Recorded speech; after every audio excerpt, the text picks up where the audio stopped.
KP study point में आप सभी का स्वागत है।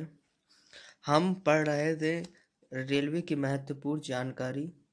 हमारे 2 पार्ट्स बन चुके हैं। ये आज तीसरा पार्ट है। इन पार्टों में हम यह जानकारी आप लोगों को देते हैं कि रेलवे के अंदर क्या क्या होता है, आखिरकार रेलवे में क्या क्या है। आप हमारे पहला और दूसरा वीडियो जरूर देखिएगा। तो ये जो वीडियो हम बना रहे हैं ये उन लोगों के लिए महत्वपूर्ण है जो रेलवे के एम्प्लॉय हैं, अर्थात जो रेलवे में काम कर रहे हैं, और उन लोगों के लिए भी महत्वपूर्ण है जो लोग रेलवे का अभी फॉर्म डाले हुए हैं। तो ये क्वेश्चन रेलवे में पूछे भी जा सकते हैं। जो लोग अभी एनटीपीसी और ग्रुप डी की तैयारी कर रहे हैं मेरे फ्रेंडों, तो वो इस वीडियो को ज़रूर देखिएगा। और जो लोग देख रहे हैं वो इस वीडियो को शेयर जरूर करिएगा ताकि सभी मित्रों को ये जानकारी जानना बहुत ज़रूरी है। ये जानकारी लोगों को मिल सके। ऐसा नहीं कि आप लोग पेपर दे तभी ये जानकारी ज़रूरी हो। ना पेपर देने वाले छात्रों को भी या व्यक्तियों को भी बहुत आवश्यक है। तो मेरी सभी दोस्तों से विनती है कि आप लोग इस वीडियो को ज़रूर से ज़रूर शेयर करें। चलिए आते हैं अपने हम पॉइंट में। तो कल हमने पार्ट 2 में आप लोगों को बहुत जानकारी दे चुके थे। अगला पार्ट में आप समझेंगे। लिखा हुआ है रेलवे बोर्ड एवं सभी क्षेत्रीय रेलवे के सुपरफास्ट रेलगाड़ियों के लिए अंकीय मान कितना होता है। तो अंकीय मान कितना होता है दोस्तों? 2 होता है। याद रखिएगा 2 होता है। अगर आपकी ट्रेन सुपर फास्ट है तो आपकी गाड़ी का नंबर कहाँ से स्टार्ट होगा? 2 से स्टार्ट होगा। अगला क्वेश्चन है दोस्तों, तो अगला क्वेश्चन ये है दोस्तों कि वर्तमान समय में जो रेलवे डिवीजन है वो कितने हैं। तो वर्तमान समय में दोस्तों रेलवे डिवीजन कितने हैं दोस्तों? याद रखिएगा 67 रेलवे डिवीजन है। और हर रेलवे डिवीजन का सबसे बड़ा जो अधिकारी होता है उसे बोलते हैं डिविजनल जनरल मैनेजर, DRM। ये दोस्तों सबसे बड़ा पद होता है DRM। अगर आप रेलवे में अगर जॉब कर रहे हैं तो सोचिए कि आपको DRM ही बनना है। और जो दोस्तों NTPC ग्रुप डी का फॉर्म डाले हुए हैं उनकी नौकरी लगने के बाद वो भी प्रयास करें कि वो इंटरनल पेपर दे और कहाँ पहुँचे? DRM के पद पर जरूर पहुँचे। चलिए दोस्तों अब आते हैं हम आगे की ओर। तो अगला है भारतीय रेलवे के कानून या अधिनियम, मतलब कुछ कानून हैं जो गाइडलाइन है उनको लोगों को फॉलो करना पड़ता है। तो ये कब लागू हुए थे इनके बारे में है दोस्तों। याद रखने वाली बात है, जो रेलवे कर्मचारी उनको बहुत ज़रूरी है ये बातें याद रखें। और जो पेपर देने वाले हैं रेलवे का जैसे NTPC ग्रुप डी, वो भी इन बातों को याद रखें दोस्तों। तो है श्रमिकों के हर्जाने का कानून। श्रमिकों का हर्जाने का कानून दोस्तों कब ये नियम बना था? ये 1923 में बना था दोस्तों।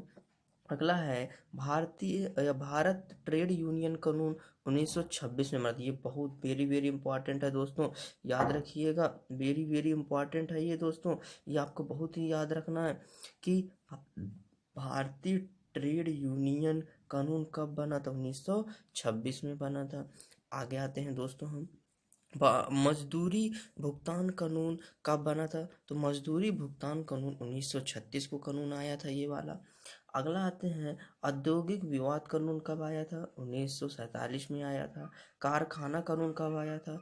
1948 में आया था। न्यूनतम मजदूरी कानून कब आया था? वो भी 1948 को आया था। अप्रेंटिस कानून दोस्तों याद रखिएगा, अप्रेंटिस कानून कब आया था? 1961 में आया था दोस्तों। ठेका मजदूरी अब क्या होता है, जो ग्रुप डी में लोग काम करते हैं तो उनमें अब ठेके में काम कराया जाता है, जैसे सफाई करना, ट्रैक बनाना, गिट्टियां डालना। तो ठेका मजदूरी का या नियंत्रण एवं उन्मूलन कानून कब आया था? ये 1970 में दोस्तों आया था। याद रखिएगा दोस्तों, ये आप लोगों को बहुत महत्वपूर्ण जानकारी दी जा रही है। जो यह जानकारी दी जा रही है आपको किसी भी यूट्यूब चैनल पे नहीं मिलेगी दोस्तों। तो इसीलिए आप लोग हमारे यूट्यूब चैनल को सब्सक्राइब जरूर कर लीजिएगा।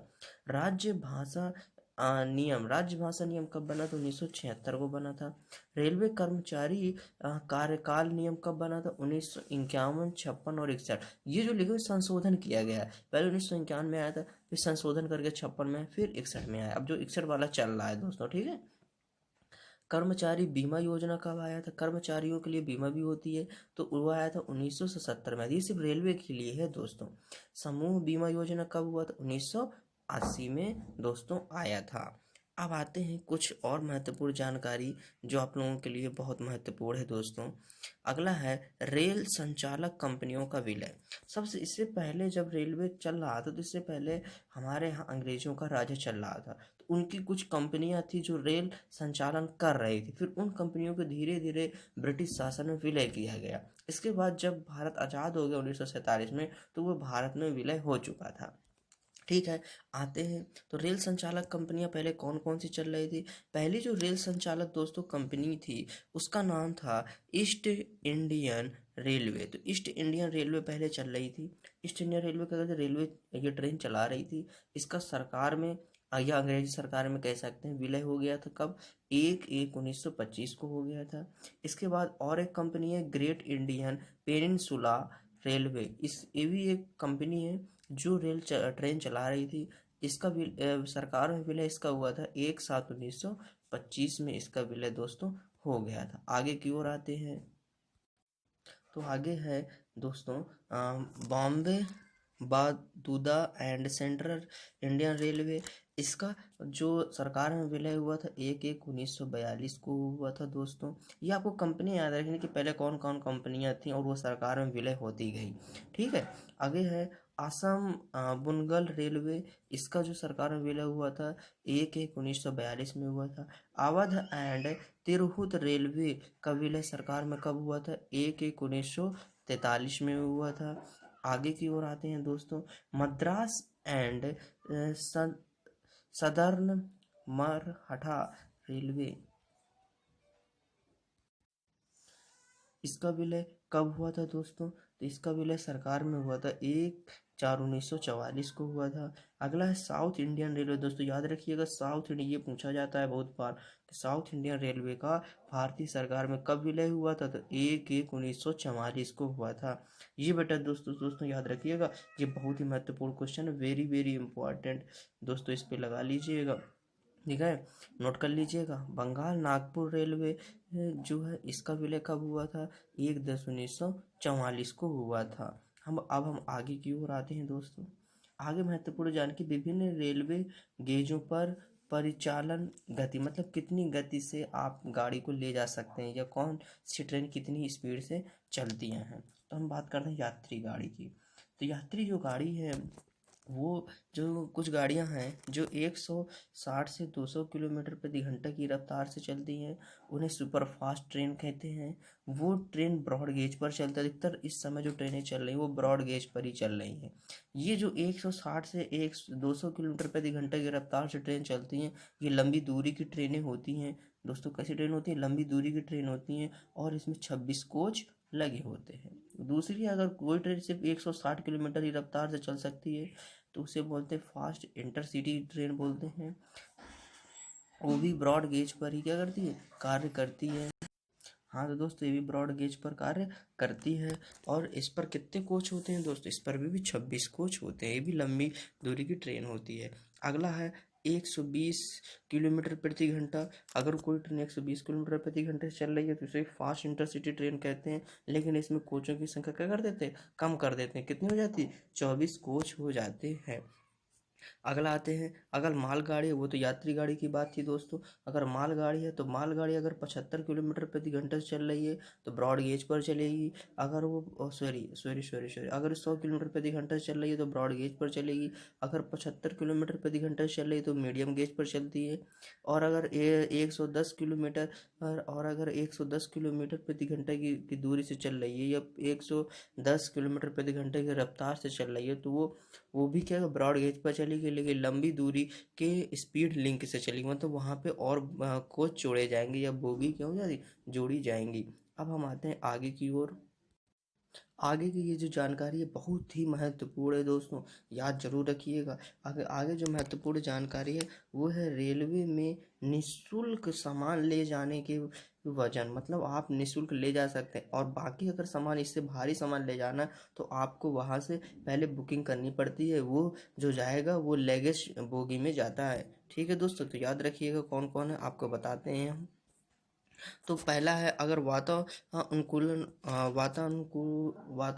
वातानुकूलन अगर प्रथम श्रेणी में आप जा रहे हैं तो आप 70 kg फ्री सामान ले जा सकते हैं।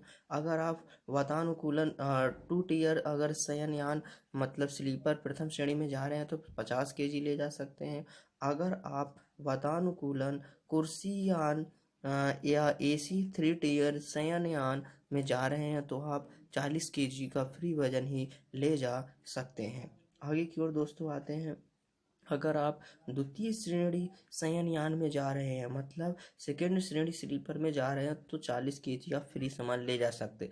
ये दोस्तों पूछा गया था ये कि आप अगर सेकेंड श्रेणी में जा रहे हैं स्लीपर में तो कितना सामान फ्री ले जा सकते हैं, 40 kg। लेकिन इंडिया है दोस्तों, 40 क्या 80 लेके जाते हैं।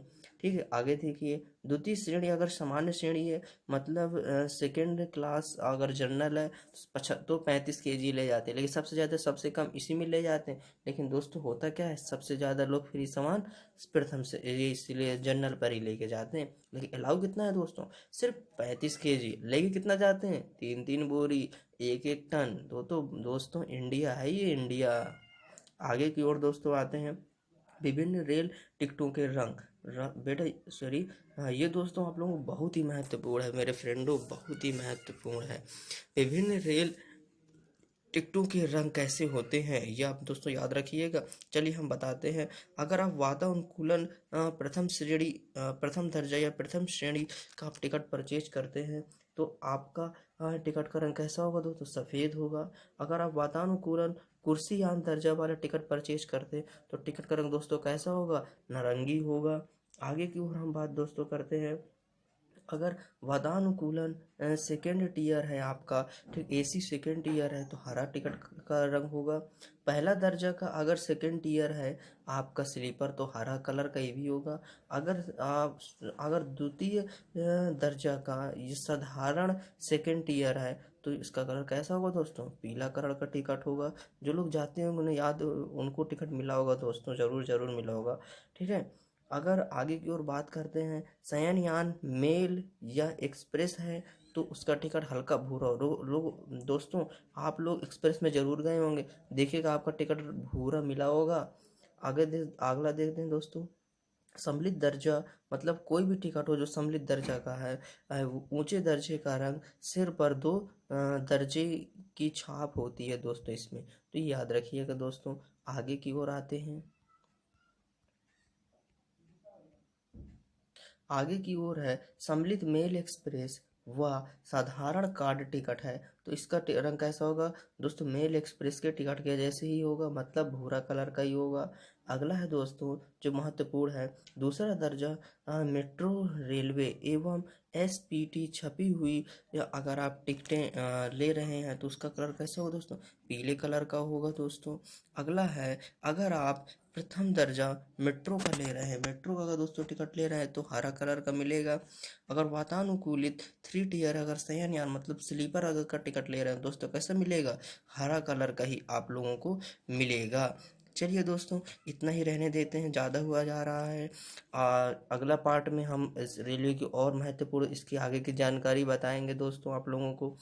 अगर हमारा वीडियो आप लोगों को अच्छा लगे तो अपने दोस्तों फ्रेंडों को ज़रूर से ज़रूर शेयर करिएगा, ताकि ये रेलवे की महत्वपूर्ण जानकारी हमारे सभी मित्रों को पता हो सके। ये ज़रूरी नहीं है कि वो मित्र सरकारी एग्जाम की तैयारी कर रहा हो या रेलवे का एम्प्लॉय हो, ये सबके लिए, जनरल पब्लिक के लिए भी, आम आदमी के लिए भी यह जानकारी महत्वपूर्ण है। Thank you for watching.